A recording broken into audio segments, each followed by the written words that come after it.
I'm Percy Dove Tonsils. On this date in 1709, it's said Robinson Crusoe was rescued. While the rescuers were happy to see him, when they saw his friend, they all yelled out, "Thank God it's Friday." In 1790, the U.S. Supreme Court teamed up for the first time, although most spent the whole time on the bench. In 1861, Texas voted to leave the Union during the Civil War. Why did they call it the Civil War? It was the farthest from civil times.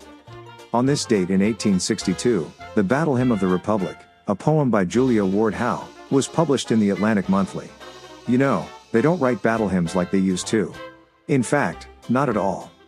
On this date in 1867, bricklayers started working 8-hour days. So we can blame them for starting the tradition.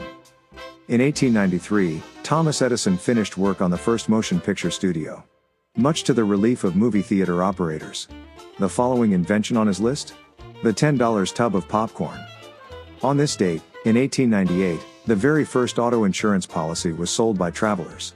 Ironically, on the same day, the first ever travel insurance policy was sold by a guy named Otto. It was on this date in 1914 that Pennsylvania created the very first movie censorship board. Quite a few people felt it was about blank time. As to what people thought of the board? I'm sorry, it was censored. How did most people feel about the idea? They weren't allowed to say. On this date in 1920, the world's first armored car was put into service. The first rule in the instruction pamphlet: don't eat beans before using. The bank that took delivery couldn't resist saying, "Thanks a lot." Until then, armored car robbers were bored out of their minds. It protected valuables while in transit and allowed the driver to flip off as many people as he wanted to. Skippy peanut butter was first sold in 1933. Doctors at Tufts University have come up with a low-cost way to keep yourself free of coughs and sniffles this winter. A study shows you can slash your risk of colds and flu by 30% by eating peanut butter for breakfast.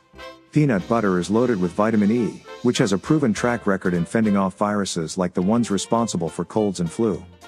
In 1951, an atomic explosion was shown on TV for the first time. Critics were all over the board on this one. Some called it explosive, while others said it was a bomb. Critics called it too predictable, which resulted in quite a bit of fallout. It was the giant bomb ever seen on television until the _ show. Critics called it a bomb.